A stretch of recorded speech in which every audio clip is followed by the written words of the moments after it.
Maka pada zaman akhir ini apa? Ia telah berbicara kepada kita dengan perantara anaknya. Bukan perantara nabi lagi, masa nabi sudah selesai.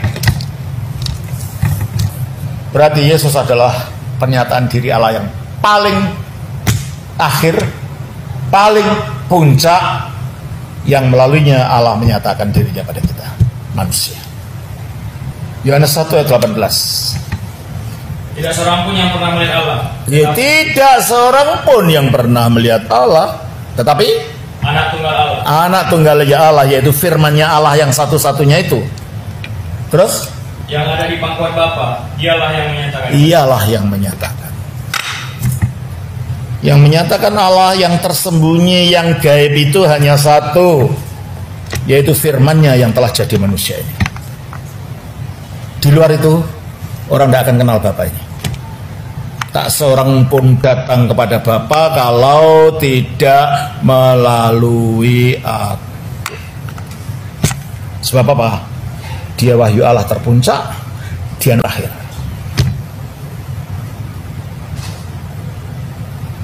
Makanya kita tidak menunggu Nabi lagi. Sesudah Yesus. Dulu pada abad keempat ada seorang yang bernama Mani atau Manes, orang Persia. Dia mengatakan bahwa dia adalah meterai segala nabi. Kenapa? Ya Buddha, ya Krishna, ya Konghucu, ya Yesus itu berinkarnasi dalam dia. Jadi semua kenabian ini dipenuhi di dalam dia. Ajaran yang sama yang diajarkan oleh Mirza Ghulam Ahmad, pendiri aliran Ahmadiyah dari Pakistan. Dialah Krishna, dialah Buddha, dialah Kristus.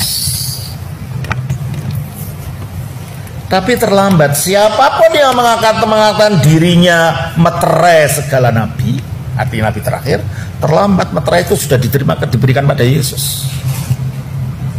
Yohanes 6 ayat 27. Bekerjalah bukan untuk makanan yang akan dapat dirasa, Terus, melainkan untuk makanan yang bertahan sampai kepada hidup yang kekal. itu yang akan diberikan anak manusia kepadamu. Sebab dialah yang disahkan oleh Bapa Allah dan dengan materainya. Dialah yang disahkan oleh Bapa dengan meterainya.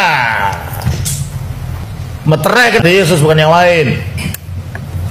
Kalau orang-orang sesudah Yesus mengaku dirinya meterai segala nabi, terlambat kadaluarsa klaimmu. Sebab Yesus yang telah diberi meterai. Maksudnya apa? Kalau ada surat penting dari pemerintah, ada meterainya, bisa ditambah nggak di dalamnya, di bawahnya? Ya udah selesai. Meterai kenabian, meterai pewahyuan, meterai kebenaran itu sudah diberikan pada anak manusia ini, pada Yesus Kristus. Berarti Yesuslah wahyu pamungkas. Yesuslah penyataan terpuncak dari Allah itu. Tak seorang pun melihat Bapa, tetapi anak tunggal Allah yang ada di pangkuan Bapa itulah yang menyatakan, bukan yang lain. Jelas ini ya.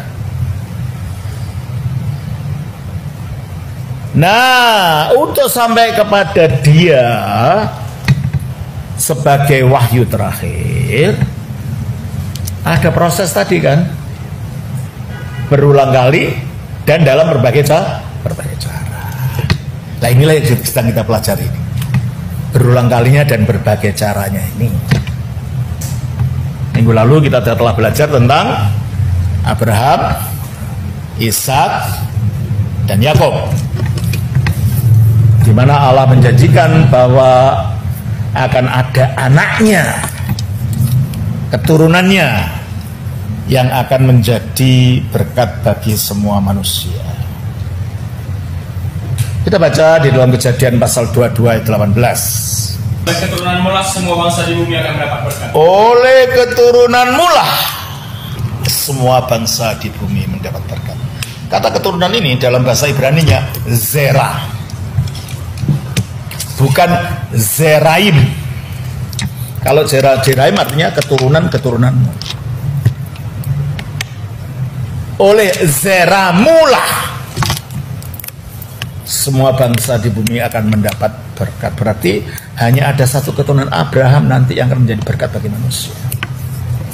Itu diterangkan dalam Galatia 3 ayat 16. Adapun kepada Abraham diucapkan segala janji itu dan kepada keturunannya, tidak dikatakan kepada keturunan-keturunannya. Itu kan?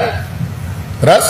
Seolah-olah dimaksud banyak orang, tetapi hanya satu orang, dan kepada keturunanmu yaitu Kristus. Nah, berarti yang dijanjikan pada Abraham adalah Kristus. Dijanjikan pada Ishak adalah Kristus. Dijanjikan pada Yakub adalah Kristus. Kristus adalah penggenapan semua janji-janji dan wahyu-wahyu dan firman-firman yang diberikan Allah kepada nabi-nabi sebelumnya. Jelas ini ya? Oleh karena itu Kristus itu final dan tidak ada yang lain sesudah dia. Dan Kristus mengatakan sesudah dirinya tidak ada nabi lagi. Kalau ada, itu palsu. Kita baca Matius 24 ayatnya yang ke-24. Sebab Mesias-Mesias palsu dan nabi-nabi palsu akan muncul, dan mereka akan mengadakan tanda-tanda yang dahsyat dan mujizat-mujizat, sehingga sekiranya mungkin mereka menyesatkan orang-orang pilihan juga. Iya, akan muncul nabi-nabi palsu. Siapapun yang mengaku nabi sesudah Yesus, semuanya itu kadaluarsa. Sebab kenabian sudah dimeteraikan pada Yesus tadi. Kita tidak menunggu nabi yang lain. Sebab sudah datang puncaknya kok. Nunggu siapa lagi? Anda boleh ngaku nabi siapa-siapa, tapi buktikan. Buktinya apa? Orang itu bisa mati enggak? Ya, padahal lupa dosa adalah maut. Jadi kalau dia bisa mati berarti dia masih dibelenggu oleh dosa. Kalau dia sendiri sebagai manusia yang dibelenggu dosa, gimana bisa melepaskan dosa orang lain? Kecuali kalau dia mati dan bisa bangkit lagi dan tidak mati lagi seterusnya. Kalau dia memang mati lalu bangkit lagi, tidak mati, berarti dialah yang mengalahkan kematian sekaligus mengalahkan penyebab kematian, yaitu dosa. Nah, di dunia dari zaman dulu sampai sekarang tidak ada orang begitu, cuma satu, namanya Yesus. Jadi ini bukan jual kecap ya, ini fakta sejarah, karena kebangkitan Yesus itu disaksikan oleh murid-muridnya. Sejarah juga mengatakan begitu yang di luar Alkitab.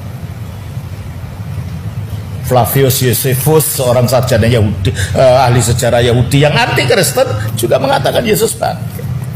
Banyak data-data sejarah di luar Alkitab yang menyungguhkan fakta bahwa Yesus bangkit, mati dan dibangkitkan, dihukum pada zamannya Pontius Pilatus. Makanya dalam pengakuan iman dikatakan apa? Demi yang untuk keselamatan kita telah disalibkan di bawah pemerintahan Pontius Pilatus. Kenapa namanya disebutkan? Untuk menunjukkan ini bukan dongeng dan ini bukan fiksi. Ini ada sejarah, karena tokoh sejarah ini memang ada, dimasukkan di situ. Jadi tidak percuma nama Pontius Pilatus dimasukkan dalam pengakuan iman ini. Itu untuk mengingatkan pada kita, iman Kristen itu bukan dongeng. Iman Kristen itu bukan mitos. Kita berhadapan dengan sejarah ini yang bisa diverifikasi di dalam sejarah. Jelas ini ya. Makanya Yesus mengatakan, Alkitab mengatakan di dalam Roma 6 ayat 9. Karena kita tahu bahwa Kristus sesudah ia bangkit dari antara orang mati tidak mati lagi, mau tidak berkuasa lagi atas dia. Sesudah bangkit dari antara orang mati tidak mati lagi, mau tidak berkuasa atas dia. Kalau mau tidak berkuasa atas dia, penyebab maut yaitu dosa juga telah dikalahkan. Oleh karena itu hanya dia yang dapat menyelamatkan, karena dia telah mengalahkan dosa melalui kebangkitannya.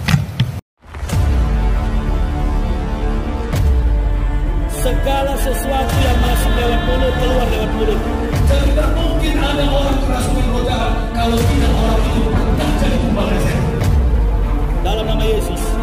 Dalam nama Yesus, dalam nama Yesus, menjauhi kejahatan, bilang ini punya kerajaan surga, dalam nama Yesus. Yesus sangat tahu bagaimana cara menyembuhkan orang buta itu. Ambil keputusan dan dalam nama Yesus, cepat. Jangan lama-lama. Aku perintahkan kau demi nama Yesus.